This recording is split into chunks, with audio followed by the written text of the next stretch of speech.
Today we have Lorenzo with us, who's a senior manager at Strategian's London office. And I thought, given his experience, he's going to be an amazing person to speak about the main mistakes that candidates are making in consulting interviews. Let's get started.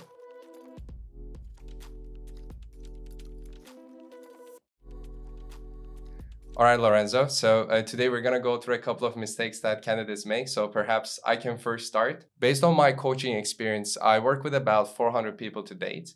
And one of the things I've seen is that, especially with more senior candidates, they are in a way underestimating the level of preparation.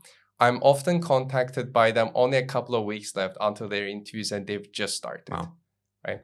And when you think about the whole complexity around the case studies, the fit interviews, I end up actually telling them to postpone their interviews after seeing their case performance. And I would say about 90% of people who couldn't postpone their interviews, they fail. It's as easy as that because, it's just like a numbers game. You have to do a lot of cases. That's what I wanted to first start with. Yeah, and I think just to build on that, it can also be evident in the character and sort of behavior of the candidate. So sometimes I come across candidates that appear to be quite stressed and just uncomfortable with being interviewed. And I think it's often as a result of not having that preparation in the build up to the interview and really being confident that they can do a good job in the interview. Yeah, exactly. I often advise people to do about 50 case studies before they live interviews. So here we're talking about a timeline of somewhere between 6 to 8 weeks on average. If you can average out, one case a day, that'll be great. And it exposes you to different problems. So it kind of ties back to the other thing I wanted to talk about today, which is many people think that there is only, market entry or profitability kind of cases asked in case studies. Yeah. And I guess it is also due to the current websites or the resources available. They don't always emphasize on different set of case problems. But based on my consulting experience and based on our chats we have together, there are quite a few different business problems we need to think about in case studies. We've actually launched a video about it just a week back around what are the main 11 business problems asked in case studies. And based on my experience with coaching a lot of people seem to neglect two main case study types. These are the competitive response strategy cases as well as operations cases. So to kind of illustrate with an example, I even had a trainee, he got into McKinsey in Chicago, but one of his final round case interviews was about competitive response strategy. And his second round in final interview was also about competitive response strategy. So that kind of goes to show that you cannot neglect practicing even one case study type. Yeah, I completely agree with that. It really catches candidates on the back foot if they haven't practiced these other types of cases, expecting perhaps in the interview to be asked about some of the more common ones. I've definitely seen that in my experience as well. And I would say to add to that, there are also firms that have more structured types of case studies where the interviewer is actually sort of leading the conversation and will be asking specific questions to the candidate. And I think having that broader preparation and knowing about the different types of case studies can actually be quite helpful in terms of being flexible during that type of an interview to be able to react to perhaps a structured case where the inputs are less obvious and you might be given some abstract information that you then have to somehow tie back into one of the types of cases. Exactly. Now, I want to talk about the frameworks a little bit. When we think about a case study, it's all about providing an initial structure, a very good structure at the beginning.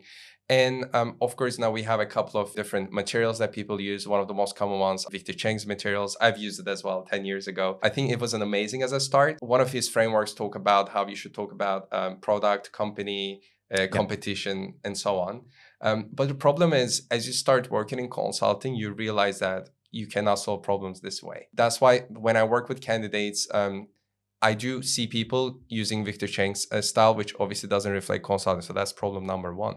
And the problem number two is that sometimes people have great frameworks. They might have, a Purchase My Get to Offer course or from other websites. They have amazing frameworks to start with. But the problem with that is that it just sounds still quite generic because it is not specific to the case needs. To give you an example, let's say we solve a market entry case. They start the case study by saying, I want to look at market's attractiveness, but they don't say, I want to look at Italian hypermarket segments market attractiveness. Stays quite generic. I definitely, teach people that over time, one, get great examples of frameworks you could use as a starter. But second, as you practice with other people, try to customize it here and there so that you don't feel stressed in the case interviews, like you said. Yeah. And I think to kind of take a step back and think outside of the world of case studies specifically, it's also helpful to try and be structured and clear in communication more broadly throughout the interview. I think, for example, a lot of candidates don't quite summarize what they want to say ahead of time, and therefore it can appear that they might be rambling a little bit and just generally comes across less strongly as a candidate if they haven't fully thought through what they're going to say. Yeah, that makes sense. And thinking about communication, the other thing I thought about was how people don't synthesize enough in case interviews. So what I mean by synthesis is that, here and there when you solve a case study, you're going to be given a set of data points, or you're going to end up quantifying certain things, whether it's some financials or the market sizing and such.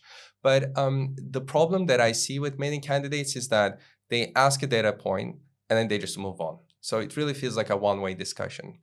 While what we want to see with people and also in real life is that whatever you see a new data set, you have to make sense of it. You need to tell me, how is it going to help me solve the client's problem? For example, you quantify the total market size as $10 billion, but what does it really mean? So you have to compare it perhaps with other countries' market sizes and so on. Otherwise, it just feels very dry, and people just treat these kind of assessments sometimes as a teacher and a student kind of an environment, whereas you are working with another colleague solving a business problem. So that's kind of the mindset you need to think about. Yeah, I completely agree with that. I think the way I would characterize what you just said is around commercial awareness. That's really what the interviewer wants to determine from a candidate. Is the candidate commercially aware enough to understand what a specific market sizing number means, to compare it to perhaps other data points, triangulate with a market share, and really understand if it has other implications, which on a project you would have to take into account. Yeah.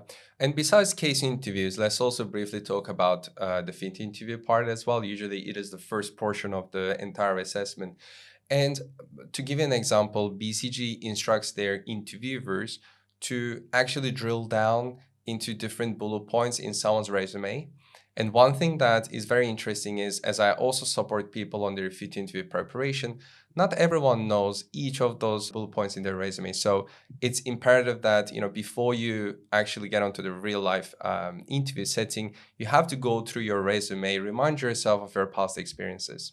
Yeah, and I would say pick around 5 or 6 key projects which you think are the best projects to elaborate on a number of key questions that typically come up as part of the interview process.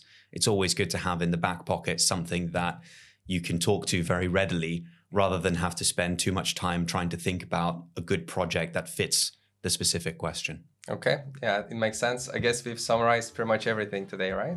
Yeah, I think so. All right, fantastic. I hope you've enjoyed the video, and if you did, please give us a like, and I'll see you in the next video. Take care.